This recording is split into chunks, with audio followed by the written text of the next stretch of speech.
All right, welcome to the Pacific Northwest Farmers Cooperative Market Update for February 10th, 2026. I'm Trudi, and joining me today is Mac Reynolds and Shane Rebold. Quick disclaimer before we get started.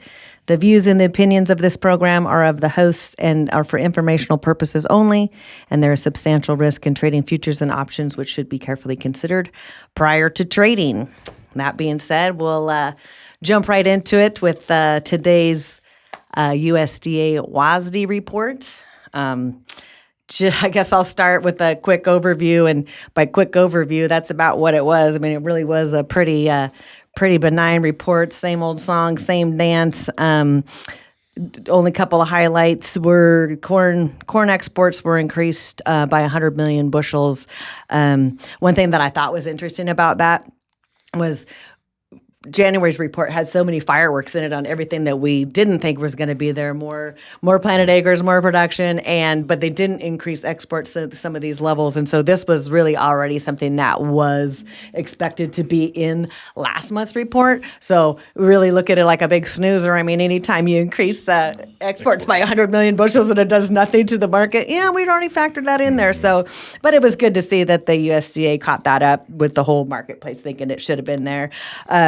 U.S. wheat ending stocks increased by 5 million bushels by reduced use.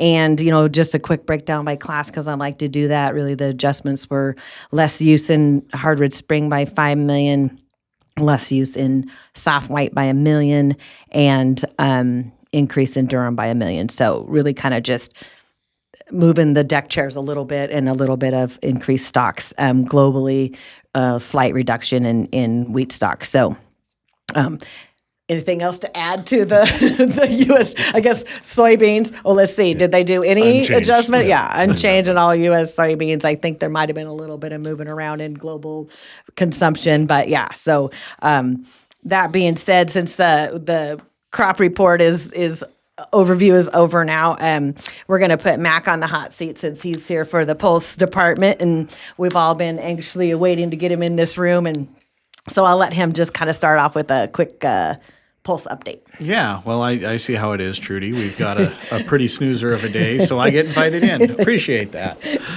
No. Dazzle us, Mac. Dazzle us. Yes. Here recently we have seen some more trading activity than we've seen in the last couple of months. It's definitely given us a new floor for the markets, and we're seeing some movement, which has been good. Most of this is going to be shipped out by end of May into early June, which helps drive consumption and get some of the existing stocks eaten up because, as we all know, new crop is just right around the corner, and hopefully we see some snow here so we get a little reprieve before everyone's ready to start planting again. I was just going to say that going, we need snow, not time for planting yet. One thing I was going to ask you, since I have you here, is like, what other what are some of the world events that are going on right now that are affecting the Pulse markets? Some stuff that we'll see how it all lands. We are seeing some localized flooding in Spain, more the southern part of Spain. That's where they produce a lot of chickpeas, primarily Pedro cyanotype, which, for those of you who aren't familiar, Shane especially, not being. Those are like our Billy beans. Okay. So I think we'll see some either delayed plantings or they'll look at some other crops because they do have good moisture going in. That area, they've got some options. They can look at some popcorn or some oilseed type stuff also. So may see some of that acreage transition there. Wouldn't hurt us on the demand side, especially into that market. Otherwise, the only other thing we've got is kind of the India thing going on right now. And I think there's a lot of questions on what's going to happen with this new trade deal with the U.S. and India and how that's going to affect tariffs. Because they took the tariffs from 50% to 18% on certain items. Yeah. On okay. certain So that's items. A lot of details still not out of what that means. Yeah, working through a lot of details right now for sure. A lot of the feedback we're getting from our partners who work in that region is right now it's not affecting anything on the U.S. Pulses side. Really, even if we do see a reduction on U.S. pulses, at least in the next few months, you're really not going to see any movement at all. India's 3 weeks away from their harvest starting. They start at the end of February. It goes through the end of March. potentially into early April. And right now, crops look good. They're pretty excited about what they've got coming at them. So on a buying side, they're not looking at anything in the nearby. But as we look at this more long term, a trade deal between U.S. and India is going to be good. It's going to drive some consumption on pulse crops in the U.S. I expect to see more of it focused on the lentil side because they use that as a filler. It extends kind of that DESI chickpea production they already have. It's a relatively low-cost item for them to purchase internationally and help extend their existing stocks of what they need to feed their population. So what do you think moving forward as we talk about spring fastly approaching? Any insight on U.S. and global projected planted acres? That's a great question. See, hot seat. Yeah. My gut says lentil acres are going to remain about the same. Chickpeas, just because of where we see values at relative to where they were, we should see some reduction in planted acres. It's a good thing you put the disclaimer at the beginning of this thing because that's my opinion and I could be very wrong. And when do we have, I believe it's the end of March that we have prospective planted acres report? Yeah, March 31, we and, should see USDA numbers for projected acreage, at least here in the States. If you'll have me back then, we can probably talk some more at that point in time. I'm just going to say that. We're going to put you on that hot seat again. That's fine. So remember what you said. So we'll defend it now. Yeah. So that's a good idea. So. All right. Anything else that we need to be kind of keeping our eyeballs on here in the next couple of weeks, couple of months? No, we'll see as these markets start to develop more and we see some more trading activity. I think we'll see things improve. That's what I'm seeing. Not huge improvement. But I'm going to save the $1 million question to the last. So of course you will. You'd like to take a breather. Speaking of India and this trade deal, I wanted to ask you, Shane, what do you think about? Does this have anything to do how it affects near term of canola or the soy oils?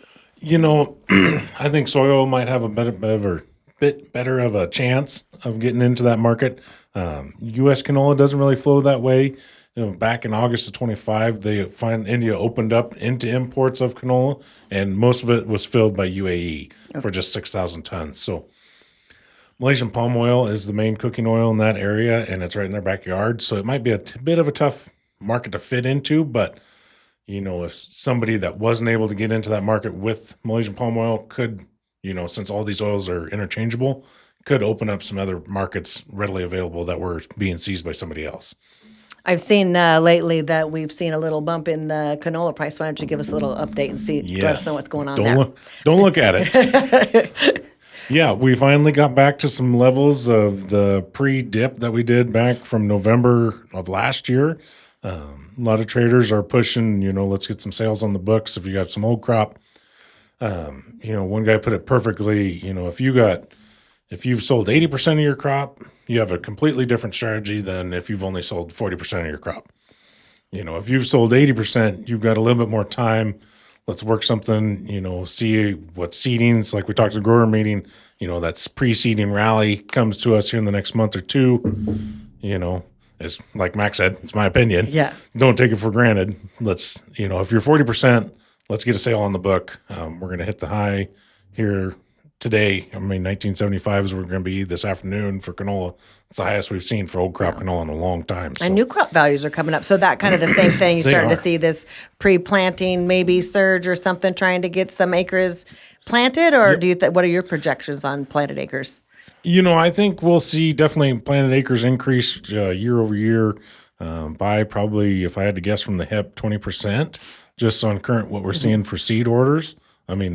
It's not blown out of the water compared to what we've seen in years past, but it's going to be up there kind of in that 23 range, if my numbers serve me right. So you heard it here. Yeah, heard it here first, folks. Awesome. So we'll see what that does to the market.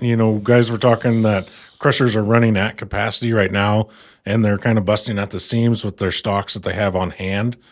So that's kind of pulled basis back. However, with the futures rally that we've seen, we haven't seen it on the cash side of things.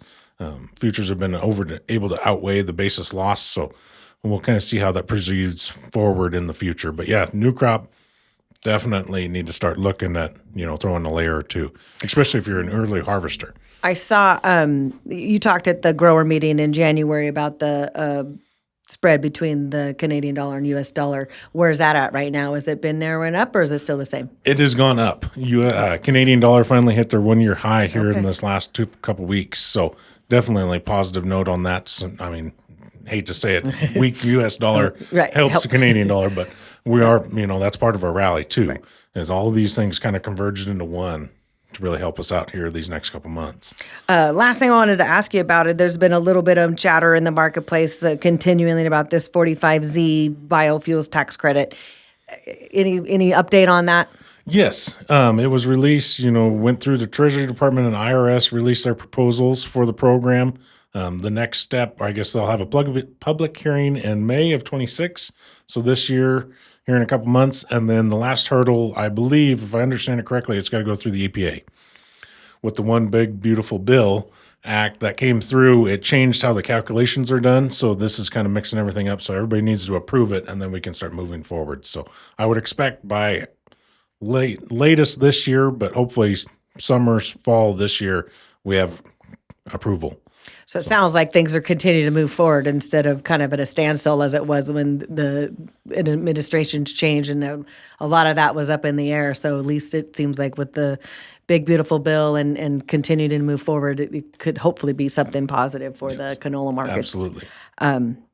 All right, let's do just a quick outlook and closing thoughts. I'll start with wheat. I guess the couple of things I wanted to talk about was when we talk about corn all the time and these numbers, and even though the crop report didn't give us much today, one thing that I thought was kind of an interesting comparison was the stocks to use from wheat, corn, and beans and how they compare to each other. We've got. Anytime you see a increase of 100 million bushels in the exports, the market should have been through the roof. It wasn't. We still have great exports, a huge production, and we have a carryout of 2.1 billion bushels on corn. How come corn is still staying well above $4? So wheat stocks at 931 is at 45.9% stocks to use. Corn is at 12.9% stocks to use, and soybeans even tighter. That's why we see them still trading above $11 is 8.2% stocks to use. So there's a lot of wheat in the world to still get through, a lot of U.S. wheat to get through. So that being my outlook, the one bright spot in the wheat is that global values have remained really firm, and I think we're going to continue to see that. I know you're tired of hearing me say it, but we're range bound. But all of a sudden, that feels like it might not be that bad of a thing. So I look to see we're going to see some, volatility and maybe some short covering rallies on the futures. Take advantage of those. Cash is going to do a little bit of the same, but I don't see huge swings to the upside. But I also don't right now see huge swings to the downside either. So that's my positive spin on it. So, Shane, outlook, thoughts. I would agree with you. We're kind of stuck. We talked earlier about Australia, Russia. As long as their values kind of hold in there, they're kind of holding the bottom on this ordeal. The best thing we can hope for, have a little bit of a goof up in Portland, maybe cause a little bit of a rally because somebody's boat showed up early or an extra one came available type of deal. But, definitely range bound going forward. Canola side of things, definitely start looking at new crop sales, start putting out some out there. Let's get something, last year, these were the highest new crop sales we were able to put on the books. So not going to happen every year, but let's take a look at it because we're getting close to a 20. So. That market rally, yeah. Okay. Do you got an overview and outlook before I ask you the $1 million question, Matt? No, I think I've hit what I needed to say on that earlier, Trudi, but thank you. Okay. So go ahead. What we really want to know is when can we see new crop cash prices, pulse prices? That's a great question. We are working pretty hard to get that established right now. Like I said, there's been some trading activity, looking to get some new crop sales established so we can get some values established. But I would anticipate by the end of this month, might be 5 o'clock on the 27th, but it will be the end of this month. We'll have something out in front of everybody to look at. So. Yeah, I would think that, like I said, some of this increased consumption that's happening is going to be something that help those prices along a little bit. So consumption is never a bad thing. Yeah, so we'll leave it at that. Yep. Appreciate you guys both joining me today, and thank you guys for watching.